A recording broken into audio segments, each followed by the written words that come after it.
प्रिय साथियों, आज मैं गैस प्रॉपर्टीज और गैस का effect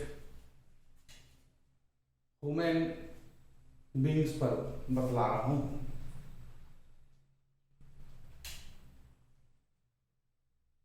effect of breath purifiers. सर्वप्रथम हम नॉर्मल एटमॉस्फेयर में सांस लेते हैं, ब्रीथ करते हैं, तो हमारा पूरा ऑर्गेन, लंग्स एक कस्टम हो गया है नॉर्मल एयर के एटमॉस्फेयर में, एक कस्टम हो गया है जिसमें ऑक्सीजन भी है, नाइट्रोजन भी है। यदि हम प्योर ऑक्सीजन लेंगे तो हमको ब्रीदिंग, प्योर ऑक्सीजन ले रहे हैं तो क्या इफेक्ट होगा, इस चीज को समझाने के लिए सर्वप्रथम effect of breathe pure air O2। एक्लेमेटाइज्ड हमारा बॉडी, हम एक्लेमेटाइज हैं इस पर 21% O2, 79% N2 यानी नॉर्मल एयर। इसी में हम एक कस्टम है, इसमें हम रिलैक्स महसूस करते हैं। इस एटमॉस्फेयर में यदि हम सांस लेते हैं या काम करते हैं तो फुल सेटिस्फेक्शन में, फुल इफिशिएंसी में और नॉर्मल रूप से हम इसमें रहते हैं। तो इसके एक कस्टम है।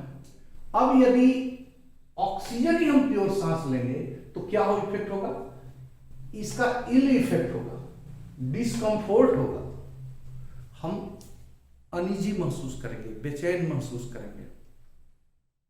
इसलिए प्योर ऑक्सीजन जब सांस लेंगे तो ब्रीदिंग ट्रैक जो है, रिस्पिरेटरी ट्रैक, इसमें जलन होगा और एक एब्नॉर्मलिटी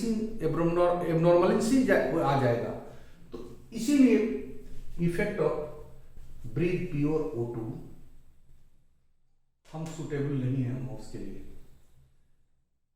सेकेंड जो बॉक्स है, इसमें डिफिशियंसी ऑफ O2। अब हम O2 ऑक्सीजन हमारे लिए तो जरूरी है, लेकिन ऑक्सीजन धीरे धीरे कोई एटमॉस्फेयर में कम हो रहा।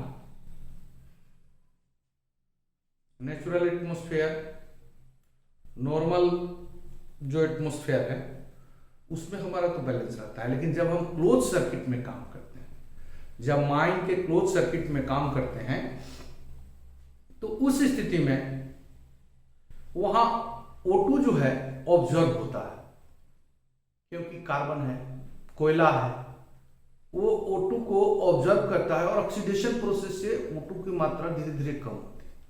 या और भी अदर गैसेज यदि उसमें आ जाएंगे तो O2 की परसेंटेज कम हो जाएगी। तो जब डिफिशियंसी ऑफ ऑक्सीजन होगा तो वहां पर ह्यूमन बीइंग का पर क्या इफेक्ट होगा, ये चीज है। डिफिशियंसी ऑफ O2 का ह्यूमन बीइंग्स पर क्या इफेक्ट होगा, ये क्वेश्चन बराबर गैस टेस्टिंग में पूछे जाते हैं। तो सर्वप्रथम नॉर्मल एटमॉस्फेयर 21% ऑक्सीजन रहता है, लेकिन 21% से कम होते होते यदि 15% ऑक्सीजन रहे, 21 से कम हो गया, 15% यदि रहे, तो उस स्थिति में भी ह्यूमन बीइंग्स या आदमी वेल महसूस करता है, कोई ऐसा इफेक्ट नहीं होगा। बट 15% से जैसे ही डिक्रीज करेगा, 12% हो जाएगा, तो नोटिस अनयूजुअल, कुछ अनईजी फील करेगा, ऐसा नोटिस उसको मिलेगा, कुछ गड़बड़ है। 10% हो जाएगा तो उसका फेस लाल हो जाएगा, चेहरा लाल हो जाएगा, सांस फूलने लगेगा, पल्स तेजी से चलने लगेगा, रिस्पिरेशन और पल्स रैपिड हो जाएगा। क्लियर? 10% में उसका चेहरा तमतमा जाएगा। 7% में उसके जो सेंस हैं, जो सेंसिटिव है हर चीज समझने में, बुझने में, लोगों को पहचानने में, वो सेंस डल होने लगेगा। किसी बात पर जो रिस्पॉन्स करेगा वो डल हो जाएगा। 2% आने पर लॉस ऑफ अनकॉन्शियसनेस, वो अचेत हो सकता है, और कंफ्यूज एंड डल, और कंफ्यूज हो जाएगा, डल भी हो सकता है, अचेत भी, बेहोश भी हो सकता है। तो ये हुआ डिफिशियंसी ऑफ ऑक्सीजन जिसका हम चर्चा किए। हाँ, ये नेक्स्ट बॉक्स जो है effect of CO2। Normal atmosphere में कार्बन डाइऑक्साइड तो कम रहता है, लेकिन माइन या क्लोज सर्किट जहां पर ऑक्सीजन एब्जॉर्ब हो रहा है और कार्बन डाइऑक्साइड, तो कुछ मात्रा इसकी बढ़ेगी, और जब कार्बन डाइऑक्साइड की मात्रा एटमॉस्फेयर में बढ़ेगी, उसका परसेंटेज बढ़ेगा, तो उसका इफेक्ट ह्यूमन बीइंग्स पर क्या होगा, ये भी प्रश्न पूछे जाते हैं। तो उस स्थिति में देखिए, effect of CO2 nut and cell में बताया हुआ है, इसके 3-4-5 पैरामीटर है। फर्स्ट, 3% यदि CO2 हो जाए एटमॉस्फेयर में, तो हमारा ब्रीदिंग जो है, जो हम लेते हैं, वो तेज हो जाएगा, वो दुगना हो जाएगा। जो नॉर्मल ब्रीदिंग है उससे दुगना हम तेजी से सांस लेना लगेंगे, सांस फूलने लगेगा 3%। अब यदि ये CO2 बढ़ा 6% हो जाए, तो वायलेंट पेंटिंग हम गिर सकते हैं। 10% जो है बढ़ जाने से सर्व डिस्ट्रेस, काफी तकलीफ महसूस होगी, घुटने लगेगा दम। 15% होने से लॉस ऑफ अनकॉन्शियसनेस, बेहोशी आ जाएगी। 25% यदि CO2 हो जाए एटमॉस्फेयर में, तो वहां पर डेथ, हम नहीं जी सकेंगे। तो ये इफेक्ट है ह्यूमन बीइंग्स पर। इसको हर जीटी या माइनिंग स्टूडेंट जो गैस टेस्टिंग के एग्जामिनेशन देंगे, उनको ये समझना होगा कि जैसे जैसे CO2 बढ़ेगा, हमारा डिस्कम्फोर्ट कैसे बढ़ेगा और लास्ट में डेथ कैसे हो सकता है। हमें नेक्स्ट जो बॉक्स है, इसमें विभिन्न oxidation, combustion, explosion and detonation को समझाने का कोशिश किया गया। ये जो प्रॉपर्टीज है एयर और माइन एटमॉस्फेयर, एयर और माइनिंग के अंदर एक जो क्लोज सर्किट है अंडरग्राउंड माइनिंग, उसमें ये विभिन्न रिएक्शंस होते हैं जो हवा के अवयवों, ये हवा में जो कंस्टिट्यूट है, ऑक्सीजन को रिफ्लेक्ट करते हैं या जहरीली गैस CO बढ़ाते हैं या CO2 बढ़ाते हैं। तो ये जो प्रोसेस है, इसको समझिए। First, oxidation. ऑक्सीडेशन का पहला जो प्रोसेस है ओक्लूजन, दूसरा एब्जॉर्प्शन। ऑक्सीडेशन अपने आप में, उससे पहले ओक्लूजन होता है। कोल बियरिंग स्ट्रैटा है, अंडरग्राउंड में कोल बियरिंग स्ट्रैटा है, कोयला सीम है, उसके जो मैटर है उसमें मोलिकुलर इंटरस्पेस है, उस इंटरस्पेस में ऑक्सीजन आता है, ओक्लूडन होता है, मतलब उसमें जाकर के बैठता है, उसको इंटरमोलिकुलर स्पेस में जब ऑक्सीजन आता है उसको ओक्लूडन कहते हैं। ये बिल्कुल फिजिकल प्रोसेस है। इसके बाद ये एब्जॉर्प्शन जो है वो केमिकल है, क्योंकि कोयला का जो इंटरमोलिकुलर स्पेस है उसके अंदर जब ऑक्सीजन चला जाता है, तो कोयले में जो विभिन्न रंध्र है उसमें ऑक्सीजन धीरे धीरे एब्जॉर्प्शन एक प्रकार का रिएक्शन करता है, टूटता है, तो ये केमिकल हो गया। तो ऑक्सीडेशन का फास्ट, ओक्लूजन बहुत ही धीरे प्रोसेस है, इसमें नहीं। एब्जॉर्प्शन में थोड़ा सा टूटता है उसमें। अब ये देखिए धीरे धीरे इसमें हीट उत्पन्न होता है। अब आ जाइए, ये ऑक्सीडेशन प्रोसेस में स्लो हीटिंग का प्रोसेस स्टार्ट हो जाता है। अब आइए कंबशन। कंबशन जो है डायरेक्ट ऑक्सीजन और कार्बन संयोग करता है और इसमें हीट आता है और हीट प्रोड्यूस होता है। हीट प्रोड्यूस होने से ये रिएक्शन और बढ़ता है, तो ये कंबशन माने जलने वाला। इसके बाद ये जो जल रहा है या जलेगा, धीरे धीरे सुलगेगा, इसके बाद जलेगा, ये इसका भी स्पीड जलने का स्लो। अब आइए एक्सप्लोजन और डिटोनेशन। ये सब डिग्री ऑफ रैपिडनेस इंक्रीज करता है, ये सब ऑक्सीडेशन प्रोसेस है। कंबशन भी, एक्सप्लोजन भी, डिटोनेशन भी। लेकिन अब देखिए एक्सप्लोजन क्या है, डिटोनेशन क्या है। एक्सप्लोजन क्या है कि एक रिएक्शन हुआ, रिएक्शन के बाद बाय प्रोडक्ट भी हो रहा है, हीट भी हो रहा है, हीट बढ़ने से फिर और तेजी से बढ़ रहा है। लेकिन एक्सप्लोजन में क्या है, इंस्टेंटेनियस रिएक्शन होता है और वो जो मैटर है क्लोज सर्किट में, वो गैसियस मैटर है, वो अबनॉर्मल वॉल्यूम बनाता है, एबनॉर्मल टेम्परेचर और प्रेशर क्रिएट करता है। तो उसके नतीजा जैसे मान लो क्रैकर मुट्ठी में हम रख लिए पड़ाका और ये रिएक्शन हुआ, यदि इसके पलीता जला, रिएक्शन हुआ, केमिकल रिएक्शन हुआ, ऑक्सीडेशन वो इतना फास्ट होगा कि इस मुट्ठी के अंदर जो वॉल्यूम है एयर का, उससे 2000 गुना 3000 गुना वॉल्यूम एक पे क्रिएट करेगा और टेम्परेचर भी क्रिएट करेगा, प्रेशर भी क्रिएट करेगा, तो हाथ को छत कर देगा, फट जाएगा। तो ये स्थिति होती है एक्सप्लोजन का।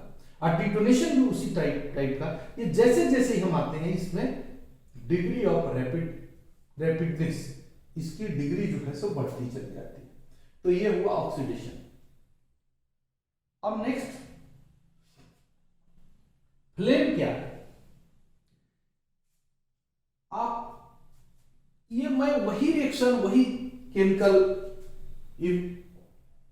रिएक्शन या केमिकल फेनोमेनों पर चर्चा कर रहा हूं जो हमारा माइंड में और मैटर, माइंड गैसेस के साथ या कोयला के साथ रिलेटेड है। अब देखिए flame coal mines, underground mines के लिए जहां CH4 है, वो फ्लेम क्या है इसको पहले आप समझिए।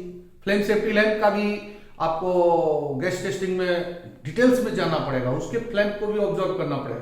तो फ्लेम क्या है, गैस हीटेड टू इनकैंडेसेंट, एक रोशनी के रूप में गैस हीट हुआ, एक रोशनी के रूप में पैदा हुआ, तो ये फ्लेम है। ये फ्लेम में क्या ब्रिलियंस होता है और लुमिनोसिटी होता है। ब्रिलियंस चमक और ल्यूमिनोसिटी ये भी उसी से, रोशनी से रिलेटेड है। तो ये फ्लेम का डेफिनेशन है। अब आइए हम फ्लेम सेफ्टी लैंप के जो फ्लेम है उसके बारे में बताएं, उसके बारे में चर्चा करें। तो ये 3 भाग है, इनर ब्लू, येलो और थिन। 1 2 3। यहां देखिए एक फ्लेम दिखाया गया है। इनर सबसे अंदर वाला पोर्शन है, इनर 1। उसके बाहर येलो टाइप का एक है और सबसे बाहर जो थीन है, पतला एक ऐसे लेयर सबसे बाहर, वो हो गया थीन। ये 3 टाइप का जो फ्लेम के एक फ्लेम में 3 भाग जो है, 3 टाइप का जोन जो है, उस जोन का चर्चा करता हूं। Inner blue non luminous zone, इसको कहते हैं नॉन कंबशन जोन, वहां पर कंबशन नहीं होता। इनर ब्लू, यहां पर कंबशन नहीं होता, गैस नहीं जलता है यहां पर। दूसरा जो है येलो लुमिनियस, ये प्रकाश देने वाला है बाहर, लुमिनियस इनकम्प्लीट कंबशन जोन, यहां पर अधूरा कंबशन होता है। तीसरा है थिन ट्रांसपेरेंट, ये बाहर वाला ऐसे ट्रांसपेरेंट है, यदि आप देखिएगा इस पार से उस पार आप देख सकते हैं। तो ट्रांसपेरेंट जोन है, इसको बोलते हैं outer zone, outer non luminous zone, ये बाहर साइड का नॉन ल्यूमिनियस जोन है। तो ये फ्लेम पहचानने की प्रक्रिया है। आगे फ्लेम सेफ्टी लैंप में हम जब पढ़ेंगे तो इसका डिटेल्स पढ़ेंगे। अब आइए effect of O2 on light.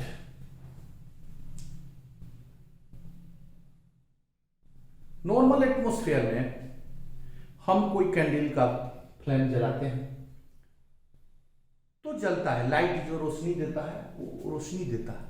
लेकिन जैसे जैसे ऑक्सीजन हम कम होगा तो उसकी रोशनी पर क्या इफेक्ट होगा, ये क्वेश्चन पूछे जाते हैं ओरल में कि डिफिशियंसी ऑफ ऑक्सीजन यदि हो तो फ्लेम सेफ्टी लैंप पर क्या इफेक्ट पड़ेगा, या flame safety lamp deficiency of oxygen को भी बताता है, ऑक्सीजन की मात्रा कम होता है इसको बताता है। कैसे, तो ये तजवीज करना होगा। जैसे जैसे ऑक्सीजन यहां है O2 और इधर लाइट, फ्लेम सेफ्टी लैंप का बोलता है पर 1% जब डिक्रीज करता है तो 30% इसका लाइट डिक्रीज कर देगा। यदि 100 जूम में लाइट दे रहा है लेकिन उससे यदि 1% उसमें से ऑक्सीजन घटा दीजिएगा तो वो 30% अपना लाइट डीम हो जाएगा। और यदि फिर 1% का है तो जितना है उससे फिर 30%। तो इस तरह से अप टू 17.5% एक्सटिंग्विश, यदि 17.5% से नीचे जाएगा तो वो बत्ती बुझ जाएगा। तो फ्लेम सेफ्टी लैंप भी 17.5% से नीचे बुझ जाएगा। ये क्वेश्चन है, वाइटल क्वेश्चन है, आपको जानना चाहिए। अब नेक्स्ट नीचे लाइट बर्न करता है कितना, 17% ऑफ ऑक्सीजन, 17.5 तक जलता है। Candle burn in 15% of O2 emit no poisonous gas like CO और H2O। जब ऑक्सीजन 15% है तब तक लाइट जल सकता है, कैंडल जल सकता है, लेकिन उस समय तक वो कोई CO और H2O, जैसे कहा जाता है डिफिशियंसी ऑफ ऑक्सीजन जहां हो, जब ऑक्सीजन की मात्रा कम हो तो वो वहां पर कोई चीज जलाइए तो इनकम्प्लीट कम्बशन होता है, वहां पर आपको CO बनता है। लेकिन 15% ऑक्सीजन तक कोई पॉइजनस गैस नहीं बनता है, CO नहीं बनता है, H2O नहीं। बट एसिटिलीन जो है यदि है और H2 हाइड्रोजन गैस बर्निंग होता है तो ये हार्म पहुंचाता है, ये पॉइजनस हो जाता है और आदमी इस स्थिति में कोलैप्स कर जाएगा। तो ये हुआ कुछ टिप्स जो गैस टेस्टिंग से रिलेटेड और ऑक्सीजन के डिफिशियंसी या CO2 इंक्रीजिंग यदि हो रहा है तो, CO2 के प्रेजेंस यदि बढ़ रहा है तो, या फ्लेम के बारे में, या O2 की डिफिशियंसी के चलते लाइट पर क्या इफेक्ट पड़ेगा, ये गैस टेस्टिंग से रिलेटेड आज सेशन में आपसे चर्चा किया हूं। धन्यवाद। यदि अच्छा लगे तो माइनिंग विद्या को सब्सक्राइब कीजिए। धन्यवाद।